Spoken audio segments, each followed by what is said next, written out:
Perfect. Good morning, everyone. I'm Brian Edwards, Chief of External Communications for the American College of Surgeons. We are extremely excited about this media panel today on artificial intelligence. Clinical Congress brings together 10,000 surgeons from across the world every year to talk about the latest things in surgery and information. And we can't think of anything that is more exciting and more interesting and more cutting edge at this time than artificial intelligence. And so what we have today is a preview of a panel discussion this afternoon that will be occurring here at Congress. But we brought together these fantastic experts, and I'm pleased to introduce Dr. Danielle Walsh. She is immediate past chair of the Board of Governors for the American College of Surgeons and is a professor of surgery and the vice chair of quality of the Department of Surgery at the University of Kentucky in Lexington. She's also a board certified surgeon in general surgery, pediatric surgery, and clinical informatics. So she's going to moderate this panel today. For any reporters out there, please, you can drop your questions into the chat on the YouTube stream. You can also send us an email at pressinquiry@facs.org. That's pressinquiry@facs.org, and we'll be able to get those questions. It's about a 15-second delay from the live to the live stream, so there could be a delay in getting your questions answered, but please submit them. And in addition, with these fantastic experts that we have available, if you would like to interview them separately, you can simply send us an email and we'll be able to connect you afterwards as well. So with that, Dr. Walsh, thank you so much for moderating today. Thank you so much. It's a pleasure and an honor to be here on behalf of the American College of Surgeons. Artificial intelligence is poised to transform surgery in the same way that the use of anesthesia, the discovery of antibiotics, and the introduction of minimally invasive surgery, such as laparoscopy, endoscopy, and robotic surgery, have altered surgical care. Using volumes of data about each patient and disease process, AI can individualize care for better outcomes, better than we as individual surgeons can. As surgeons, we look at AI as an opportunity to augment the great work we do for our patients rather than a threat to it. Today, I have an esteemed panel of experts in surgery and AI to speak to you today. On my immediate left is Dr. Christopher Tignelli. He is a fellow of the American College of Surgeons and the American Medical Informatics Association. He's associate professor of surgery at the University of Minnesota and associate dean for data science at the University of Minnesota's Medical School. He is triple boarded in general surgery, critical care, and clinical informatics. His research lab develops and deploys informatics-based tools to improve healthcare through machine learning, AI-enabled decision support, and user-centered design. Next to him is Dr. Tyler Loftus, who is also a fellow of the American College of Surgeons. He is a trauma and acute care surgeon and assistant professor at the University of Florida Department of Surgery. He serves as director of research at the UF Intelligent Critical Care Center, where his NIH-sponsored research focuses on machine learning-enabled postoperative triage decision-making. Next to him is Dr. Jennifer Eckhoff. She is a postdoctoral researcher in the Surgical Artificial Intelligence and Innovation Lab here at Massachusetts General Hospital and a general surgical trainee from Cologne, Germany. Her work focuses on the use of AI in minimally invasive surgery to predict and detect adverse events, as well as guidelines and ethics surrounding its use. Her vision is to provide surgeons with tools to improve surgical success, democratize surgical knowledge through AI, and prevent surgical complications. Dr. Rachel Calcutt is a physician and fellow of the American College of Surgeons. She is a trauma surgeon and international expert in artificial intelligence in healthcare. She is Associate Dean of Data Science and Innovation, Chief Research Informatics Officer, and Division Chief of Trauma and Acute Care Surgery at the University of California, Davis Health System. Her team developed one of the first patient care applications of healthcare AI, earning FDA clearance. Beside her is Dr. Gabriel Bratt, also a fellow of the American College of Surgeons. He is a trauma surgeon and surgical intensivist here in Boston at Beth Israel Deaconess Medical Center, and an assistant professor of bioinformatics in the Department of Biomedical Informatics at Harvard Medical School.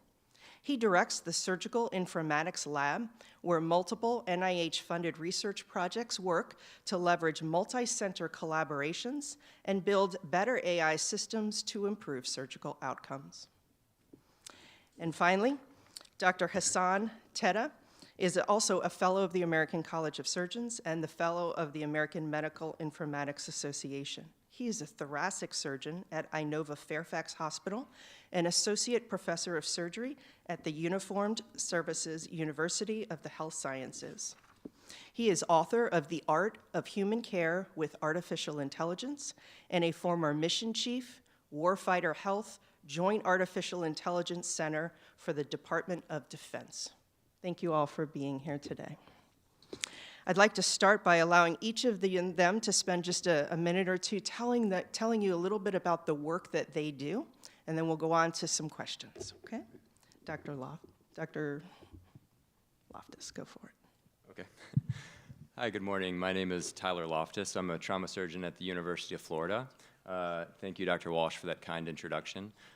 So my work centers on using machine learning to augment postoperative triage decisions, meaning that after every inpatient surgery, a decision has to be made whether that patient will be sent to an intensive care unit, where they'll have a lot of attention from many providers who are specialized in delivering critical care, or if they can be safely triaged to a hospital floor, where there are fewer nurses taking care of the same number of patients, for patients who are less ill but not quite ready to go home.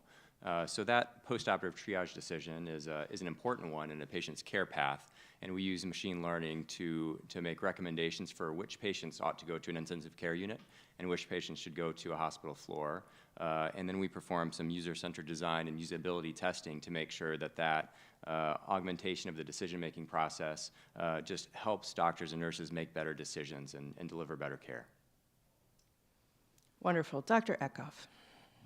Thank you very much. Thank you, Dr. Walsh, for the kind introduction. At the Surgical Artificial Intelligence and Innovation Lab at Massachusetts General Hospital, short SAIL, we analyze video data obtained from minimally invasive surgical procedures. So data that is obtained from an endoscope or laparoscope, essentially a camera that is inserted into the patient's body.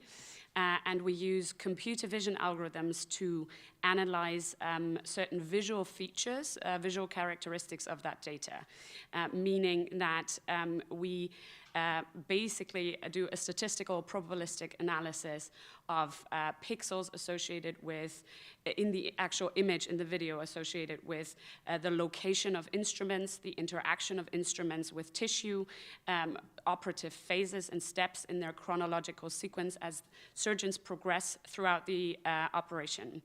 And the ultimate goal of that is to provide surgeons intraoperatively with an augmented perception or understanding of what is happening in the surgery, what they're seeing, because surgeons base their decision-making in the operation itself, which is very time-critical and decisive to the patient's post-operative outcome on visual information obtained from that video.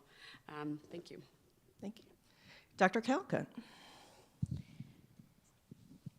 Good morning, everyone. I'm Rachel Calcutt. I work in a couple of different spaces which are relevant. One of the spaces is actually in defining the compliance and regulatory requirements around utilization of artificial intelligence in healthcare applications. So I spend a fair amount of my time dealing with how we make it safe and equitable for us to use this technology across the spectrum of various different disease processes, whether they be surgical or non-surgical applications. The other piece that I spend a lot of time on is figuring out how to use artificial intelligence in what we call high-pressure, high-stakes environments, where decision-making is extremely complex for providers, where there's a tremendous amount of data coming at them that they can't actually synthesize all in real time. So we develop technology in my lab that allows people to leverage the power of AI to make those decisions safer, more timely, and ultimately be able to export that expert knowledge to places that perhaps don't have people who are as expert in the conditions in which they're caring for. So in the field of trauma, that's extremely relevant because although we have great trauma systems in some aspects of the United States, there are still other gap areas where we do not, where a fair amount of trauma care is delivered in smaller centers where they see less patients. So being able to export some of our knowledge and expertise to those environments so that they can raise the game of the care that's provided to patients and recognize what's going on quicker is some of the work that we do, and that extends outside the United States into environments where they're still developing trauma systems. Thank you. Dr. Bratt. Good morning, everyone. My name is Gabriel Bratt. I'm a trauma surgeon here in Boston. My work kind of flows along two verticals. The first is I'm very interested in the idea of how we take different types of data, large-scale data from multiple institutions and different settings to build out trajectories around what happens to patients over time. So an example is earlier work that I was doing was looking at postoperative outcomes from surgical opioid prescribing and using a lot of different types of data, not only the opioid use, but also data from what was happening in the operating room and before they actually began their care journeys into the hospital to get a better sense of the type of experience and the type of data and the type of understanding we need to have to better predict what's going to happen to patients when they leave the hospital. The second type of work that I do is around the idea of translating innovative surgical tools to industry. I was involved with a successful venture-backed company that was acquired several years ago, and I've been doing innovation work and assisting students and groups to actually build out tools to figure out how do we take these great ideas, this great research, and then translate it into actual products that surgeons can use when they're at the bedside and as part of the care of the patients more broadly. And so those two areas, I think, come together nicely under the framework of understanding how we can use AI and surgical tools to improve patient care. Thank you. Dr. Teta. Thank you, Dr. Walsh. My name is Hassan Teta. I've been fortunate enough to be and hail from a small village town in New York called Brooklyn. About 25 years ago, I joined the Navy, and it's because of the Navy that my work in AI has kind of come to fruition. I was a thoracic surgeon and always interested in our data and our electronic health record system. Had an opportunity here in Boston to do research on our early vintage systems of Alta and the Vista system for the VA. That led to interest in board certification, becoming board certified in clinical informatics.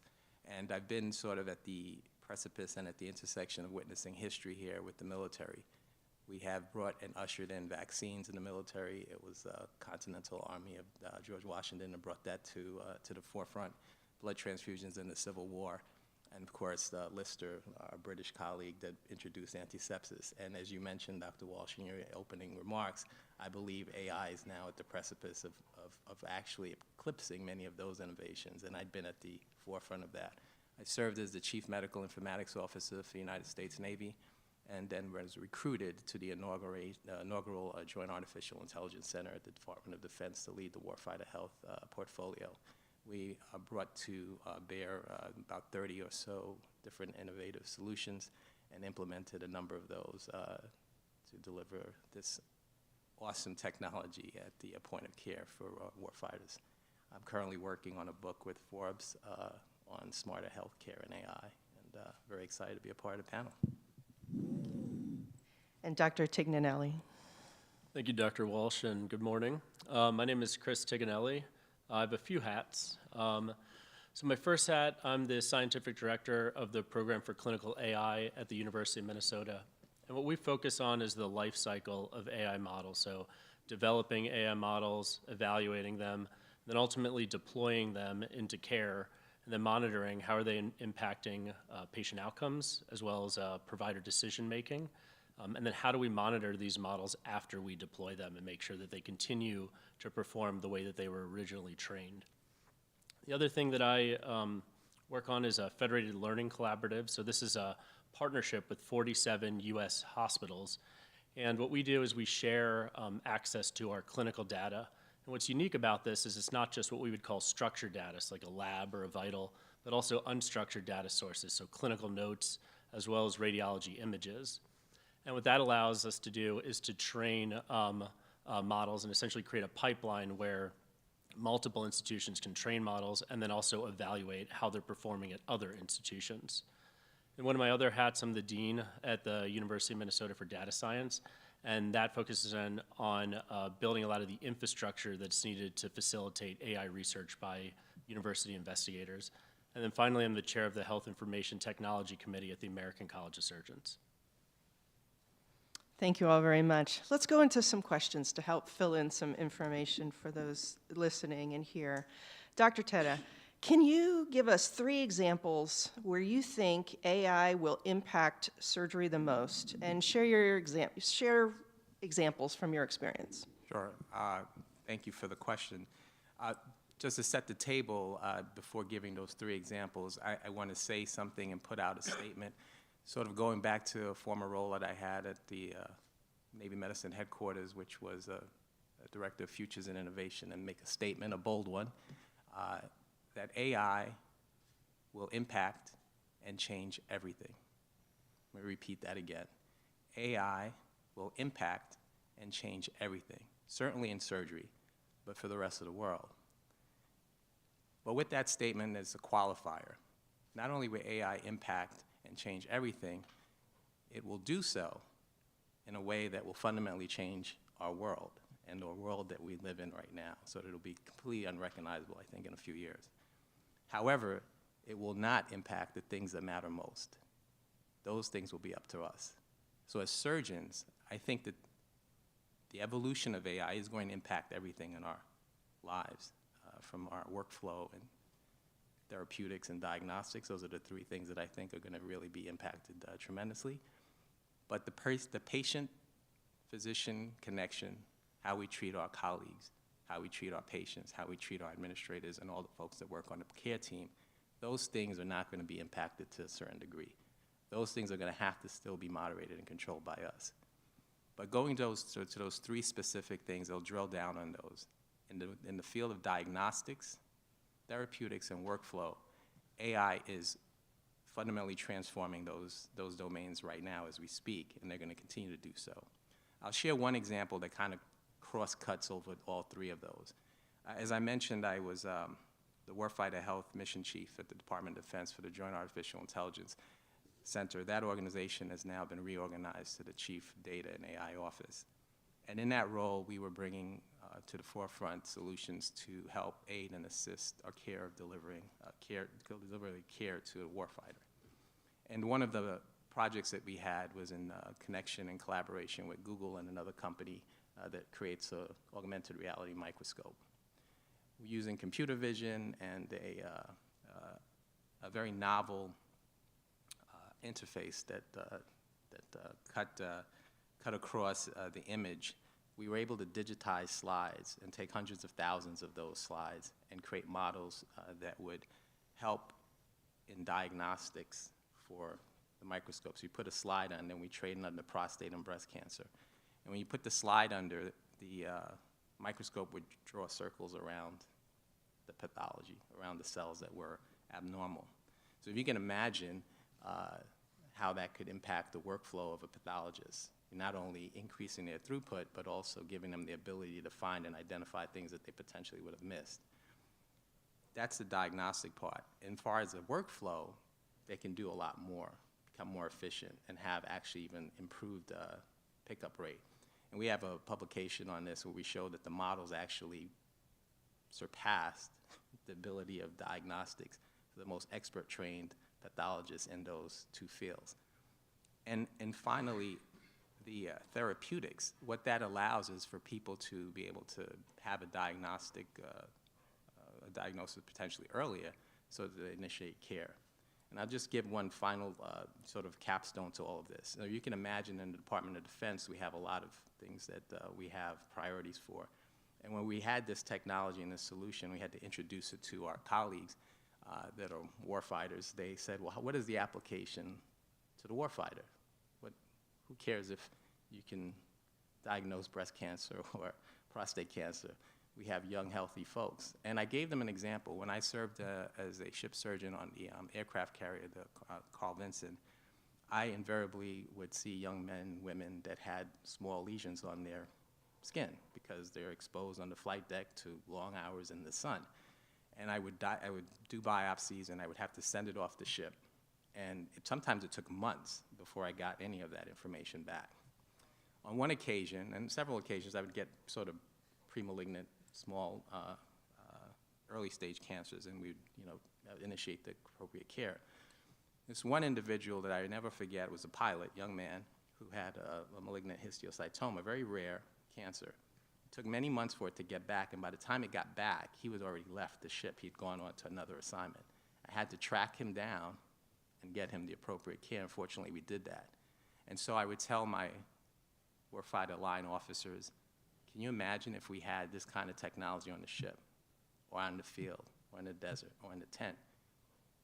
We could actually catch things, improve the diagnosis, and make sure that our young, brave warfighters are not subjected to delayed diagnosis and diminished care. And there was the aha moment. And I had to do that for almost all of our solutions. But bringing that in, it added another dimension of creativity, but also tying it into the applicability of how you can bring this technology to the forefront. And once we did that, we were off to the races. So I think that would be one way to tie all that in. Fantastic. That's a great story. Well, clearly AI is pretty new. And so surgeons in practice, when we went to medical school, there was no AI. We didn't train in it. How do we learn this? What do we need surgeons to understand about AI, and how are we going to educate our populace so that we provide this next best care?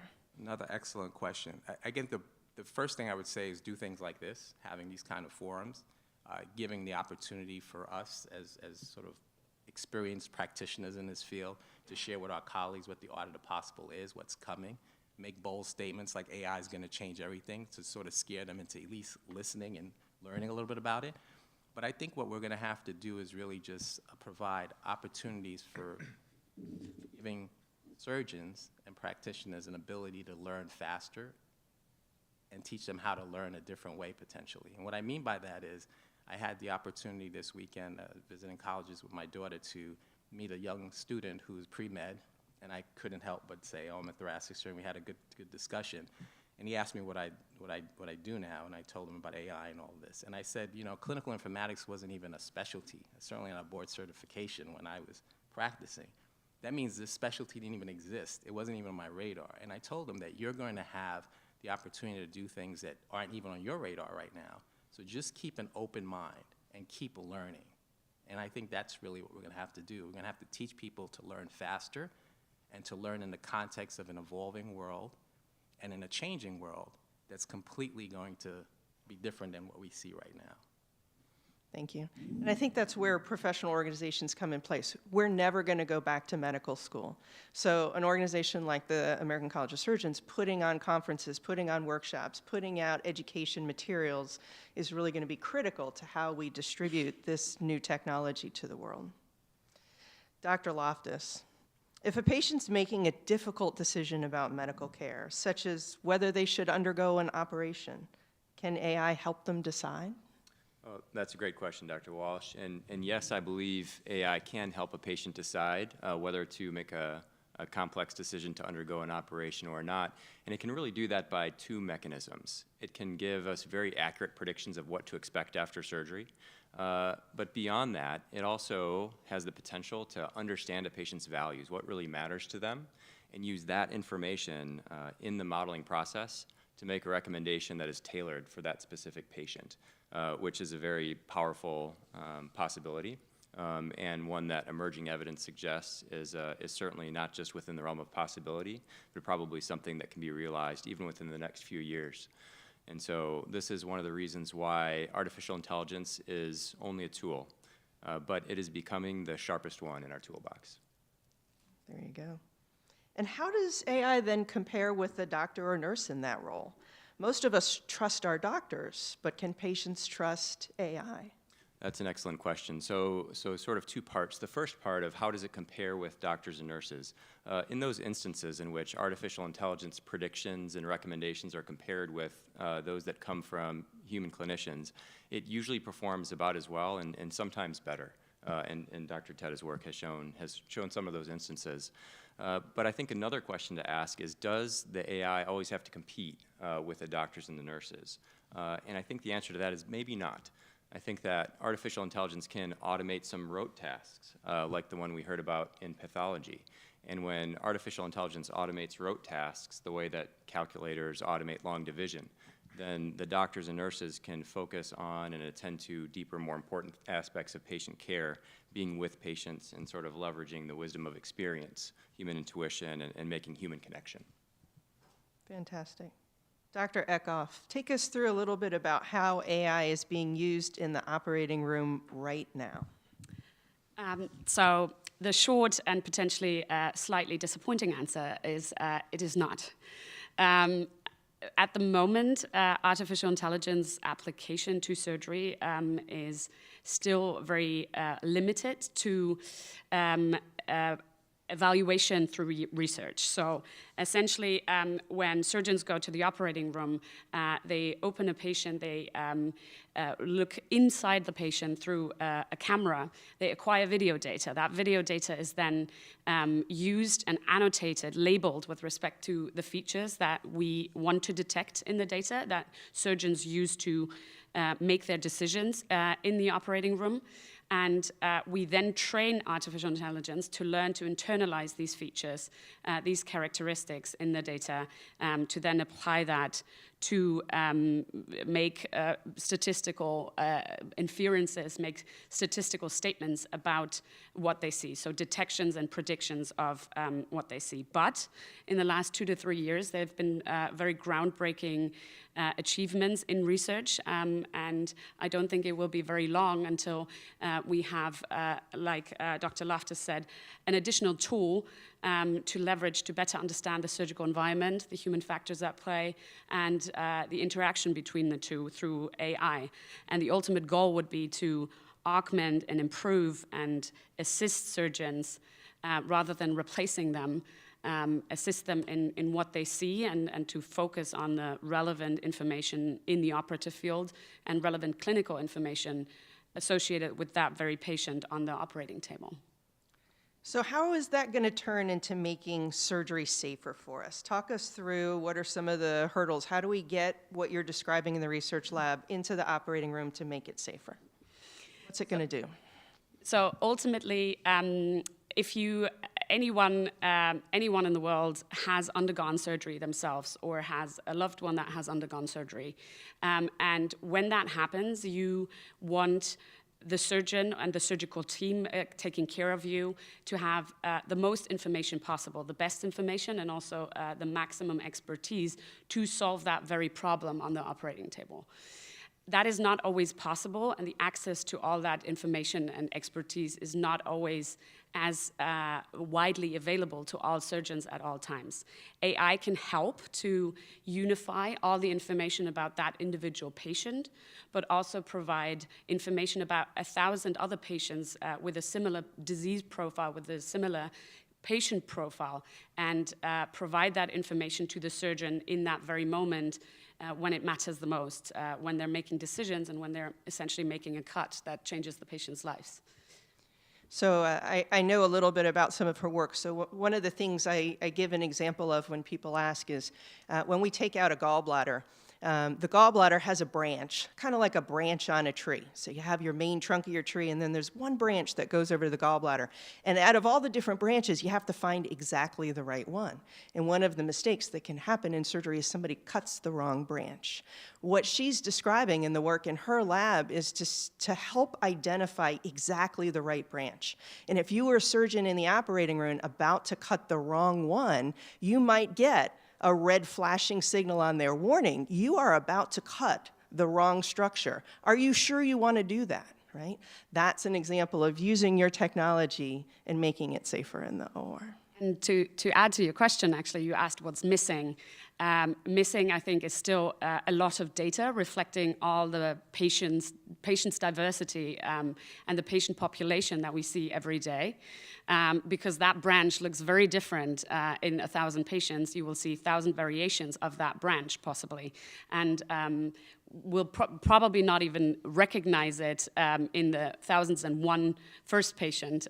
Therefore, it's important to train AI and give AI the opportunity to learn on that patient diversity that clinicians see worldwide as well, in order to use it in the operating room. And before I leave you, one other thing. You used frequently the word video in the operating room. I'm going to bet there's patients out there that say, I don't want my video in the operating room to be out there. But I also know that very solid protections have been put into place to avoid that. So just describe for a minute what happens to that video before anybody uses it. Absolutely. So essentially, the video doesn't just leave the operating room on a USB stick and is then widely accessible to anyone with that USB stick, but rather the video file that is obtained from inside the patient, so the camera inserted into the patient's abdomen, for example, is then processed in various steps, making that video safer, as in removing the metadata, so the patient identifiers, the patient's name, the patient's procedure, the patient's date of birth, also the surgeon's information and the hospital information, to make sure that that video is not traceable to that particular patient. Furthermore, you have to remove instances or segments in the video that were obtained from outside of the patient that capture the operating room, so may capture the patient's face or the surgical team taking care of that patient in that moment. So that there's a lot of individual processing that goes on with that one file. And beyond that, there is a lot of data security with storing the collective of files acquired within a hospital. There's huge regulatory restrictions to sharing data, which again, in turn, makes it more difficult to train AI on that diversity of data.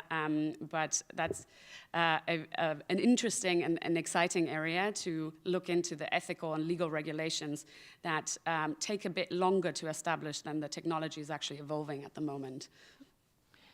Dr. Calcutt, what do you think are some of the promising uses of AI in surgery? So I would say that much like was commented on before, I think this space has virtually unlimited opportunity. There are a tremendous number of companies aggressively working in this space to try to define tools and technology, as well as those who are doing research to really try to make the procedures that we do safer in terms of the postoperative care, as an example, or the out-of-hospital care that occurs. So there's tremendous interest in things like deterioration indices and things that can warn us that a patient is off the normal postoperative trajectory. And most of the uses of that have been able to identify much earlier than we recognize that a patient's off trajectory, that there's something subtle and off about that. One of the tools that we developed, just as an example, is looking at patients who were in an ICU afterwards and who were slowly developing progressive respiratory failure, meaning they were having an increasing difficulty with breathing. And we were able to develop a tool that could predict that the patients would subsequently go on to needing a breathing machine and have a breathing tube placed more than 48 hours before the clinicians recognized that the patients actually were in trouble.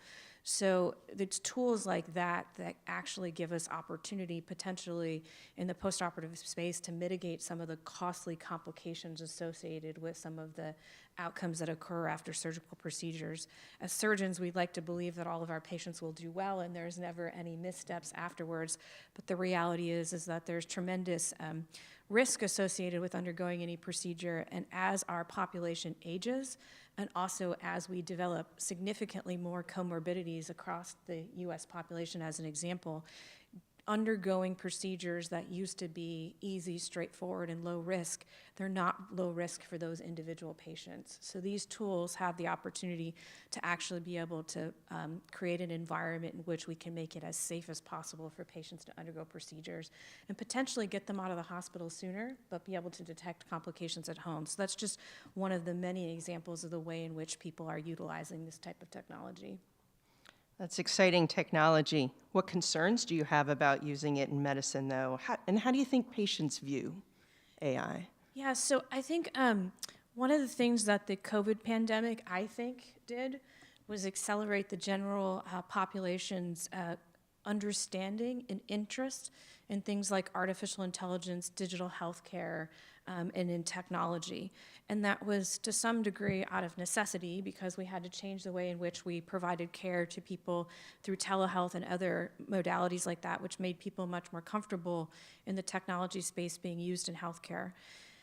The downside of that is that we also figured out some of the missteps because everybody was in a race to try to get to something and tried to use artificial intelligence during the COVID pandemic to define new treatments, repurpose old treatments, and so the public became much more aware of that, and it's generated interest on the patient side about what does this all mean. The other sort of interesting thing that's happened recently is the whole growth and interest in ChatGPT and what that means for use in healthcare, and so there's been a lot of that covered in the press. So now we're starting to get questions from patients about how is this going to be used for me? What does this mean? What does this change? And what I say to people is very similar to what you said, is that although it will fundamentally change the way in which healthcare is delivered in the United States and across the world, and I really truly do believe that, it will be done in a way in which it is safe, regulated. There's an enormous growth in regulation. The EU is talking about regulating it. The US government's talking about regulating it at this point beyond just the FDA regulation for new technology development. And it will be done in a way in which we preserve the most important pieces of how we deliver healthcare, which will always be delivered by us as physicians and other practitioners. But what's going to go away that you're not going to notice and be seamless are all of the repetitive, low-risk tasks that task your physicians and your providers and distract us from the things that are most important. Those will go away because those can easily be done by this type of technology. So simple, singular task type of things that are repetitive, those will go away. But the higher level stuff will be preserved. And the example I always give to patients is even though we have had autopilot in planes forever, we don't let commercial airliners transport folks on them without still a pilot and a co-pilot in the cockpit, because what if something were to go wrong? This is sort of similar. We will have it done in such a way. So I think that's a really important piece for patients. The other part that I always tell people is that the things that will be long-lasting as technology in this space are the things that solve problems that we desire a solution for. The things that we're already good at that don't need a solution, it's very hard to believe that those things will be adopted because there's not a necessary need for them. But the things that are difficult for us that we don't enjoy doing or are those repetitive tasks, if it's a problem that we're looking for a solution for, this potentially can offer those solutions. And so I think the patients are developing much more comfort with it. But there's still a lot of questions, a lot of apprehension around it. What concerns me about this space is that this is done in a responsible, safe, and thoughtful way.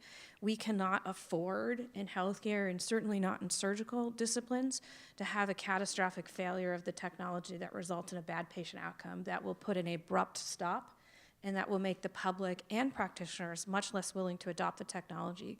So it's very important that these things are developed in the appropriate patient populations, tested in the appropriate places in a safe manner, and then validated that they actually work when they're turned loose in the real world environment to function in a way. There's been some already early concerns about introduction of bias, and unfortunately, the way we deliver healthcare, we know, has a lot of disparities associated with it. There is concern about worsening disparities with the use of the technology, and so there are a number of groups looking at ways in which we can test and develop these in such a way that we decrease the issues with bias and with disparities and not increase. And so that really is the part that makes me the most nervous about this, is can we do that and do it well? Appropriately so. Thank you so much. So building on that, Dr. Tiganelli, can you talk to us a little bit about who is overseeing AI from a safety and a regulatory standpoint as it moves into patient care? Who's in charge? Absolutely, happy to. And I think the main thing to at least start off with is we have a bit of a regulatory gap right now. AI is outpacing regulation. I'll say that again. the development of AI solutions is outpacing regulation. Right now, for commercially available AI solutions, the FDA has oversight. They've approved about 600 or so, more than 600 AI solutions under their software as a medical device approval. But a lot of AI systems actually fall out of that purview. So I'll give a couple examples. So something like a back-end system, so a resource allocation system would fall outside of that purview. And another example of something that would fall outside of the FDA's purview would be a homegrown AI system that's deployed within a single institution that would fall outside of the FDA's purview. So a lot of that regulation ends up falling on health systems for how are they internally regulating that. So I actually sit on, or I co-chair our AI oversight committee for my health system. And that's one of the things that we're working on is defining what are the minimum criteria for AI models to be deployed. What is their minimum performance? Does the model perform equitable? How do we monitor these solutions once we put them in place? So these are some of the questions that our system and a lot of other systems are tackling, but not every system has AI oversight committees. And one of the other questions is going to be, what's going to be the role of professional societies, such as the American College of Surgeons, in this regulation? I'm not sure that that's defined yet. Wow, lots to think about there. So what happens if AI does go astray then and a patient is harmed? Who is going to be responsible? Is it the programmer who created it? Is it the software company that sold it? Is it the hospital system that bought it? The doctor that used it? How are we going to hold people accountable? Another great question. Yeah, there's really three players in this. You got the manufacturer, or the programmer that developed it. You got the health system, and you got the physician. So for the physician could face liability if the AI system recommends something and they don't use it. There's potential for malpractice there. And the opposite occurs if there's an AI system that becomes standard of care and a physician doesn't use that system. Additionally, health systems can face liability through vicarious liability, where they are responsible for the liability of others. If, for example, an AI system becomes standard of care and they don't deploy that system. There's also the possibility that they could face liability for autonomous AI, so AI that doesn't involve the physician. For example, if there's an AI system that reads imaging and predicts that someone's having a heart attack and then activates what we call the cath lab autonomously, because every minute matters with the heart attack. That could potentially open the health system to liability if a physician's not involved. The final player in it is the manufacturer. So what's the liability on the manufacturer? And with the FDA regulating manufacturer solutions, it potentially reduces the manufacturer's liability because they'll have FDA approval and could actually increase the physician or the health system's liability. But these are all active questions that are still being determined. We don't have an answer right now. Wow. Lots to grow on, huh? Mm-hmm. All right, Dr. Bratt, you write about the opportunity for increased collaboration across healthcare using AI systems. Describe how you think this is going to happen and how it's going to benefit our patients.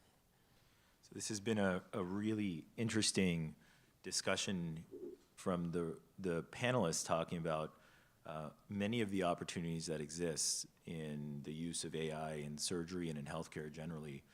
And I absolutely agree with that as well. And it makes me think back to a book that some researchers from Deloitte wrote where they described the eras of AI. We described that initially AI was about standardization, getting all of us to be on the same page. It has moved on to automation, which is what a lot of the things that we've talked about, which is about doing some of the tasks that are repetitive and that people don't want to do. But the third era of AI is about collaboration and about adaptation. And if you think about it, a lot of what has, I think, gotten people so excited recently with ChatGPT and these tools is the interactive nature of the way in which these information systems are interacting with us as users of these tools. And I think that if you think about what surgery is, although there's a lot of data, surgery generally, if you look at it down to the nitty-gritty, is a data poor environment. And what that means is that we don't have technologies that describe, or we don't have data that currently describes all of the elements that are necessary in order to be able to understand what is happening in the operating room, or even to the patient when they go to the floor. And so in order to be able to deal with that situation, at least in the short term, while we're building out the infrastructure to better understand what's happening to people, we want, I think, to have a more collaborative relationship with the providers. And we want to appreciate that what surgeons have available to them is still valuable, that they see things that the systems cannot see. And so it's, instead of being binary in the way that we think about it, where we describe the tools doing one thing and the humans doing something else, there's certainly an opportunity for the two to come together and to actually work together to make decisions that are better than either would make on their own. And so an example that I give is that there's been work that's been done that shows, similar to what Dr. Loftus has shown, that clinicians who have data available to them about the prediction model of what the patient's post-operative outcomes are going to be actually can make better decisions and have better prediction themselves about what's going to happen. And what we've shown in our work as well is that if you look after surgery at the time when the patient leaves the operating room and you take the surgeon's intuition about what's happened to the patient and you roll that in with the algorithms that have already been built to predict post-operative complications, you actually get better performance. And why is that? In some ways, it's kind of obvious, because the surgeon is seeing what happens in the operating room and has a perception of how well the surgery went or whether there were issues. And that data is not available to the algorithm. And so in these situations where you have data poor scenarios, the best that we have is we have the human's perception, the human's sense of what happened to actually tell us what's going on. And so bringing those two together is that collaboration that I think is very powerful. And if you think about it, what excites us so much about what's happening with ChatGPT and some of these other tools is that we're able to then say, ChatGPT, this is wrong, or this is right, and we're able to fine-tune the next iteration of what that tool is actually saying to us based on our feedback. And that interaction is actually the next level of what we're looking to do. And at the point where we can do that, I think that truly is going to transform the way in which we think about not only surgery and the opportunities that exist in surgery, but what AI truly is. Fantastic. Anything else on the role of how the surgeon will change, and maybe even what you think the timeline is for this? So I think the part that's really fascinating here is that when you take into account this idea of collaboration, what it means is that we move away from the traditional view of algorithms, which is that they generate a draft of reality, a draft view of reality. It's then given to the clinician. The clinician serves as a filter, and then it goes to what happens in terms of clinical care. And I think that as these systems become better and more useful, that relationship becomes more circular. And that, I think, has implications for what Dr. Tignanelli was talking about, which is, what does regulation look like when, instead of what we currently do, which is say the algorithm generates a perception and then we decide whether it's good or not. So if we make if an error is made, it is our fault because we were the ones making the ultimate decision. When the process is iterative and it's interactive, that changes that cycle significantly in terms of what is both possible and who is responsible for that decision. Now, in terms of the timeline, if you would ask me this question 5 years ago, I would have said, you know, we're talking 20 plus years in terms of how this is all going to play out. But two things have clearly changed even in the last 18 months. The first is that the use of large language models, foundational models, have changed the way in which people perceive the opportunity, which is a huge part of this in terms of what is possible. And because there's been such an excitement and such an opportunity around some of these tools, there is a rapid escalation in the amount of funding that is going into this space, and just the kind of effort that people are making to say, can we actually turn something that was considered a research product into something that is actually being useful? So if I were to speak honestly at this point, and I would say that these kinds of systems are no more than a few years away before they're being applied in clinical practice. Now, are they going to be fully fledged out tools that have FDA approval and are now standard of care? That's a question, because that has as much to do with the clinicians as it does with the technology. But certainly, there's no reason to believe that we're not going to be seeing much more interactive systems in a very short period of time. Well, thank you so much. That is all of the questions that we have here. I'll be happy to take any information or questions from the floor or from the virtual world. And if none are seen, we will also be happy to communicate with you individually.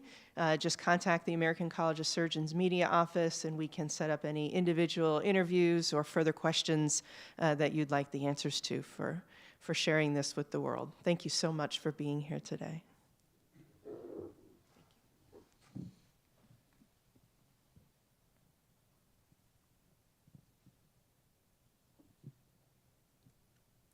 We did it, 10:50.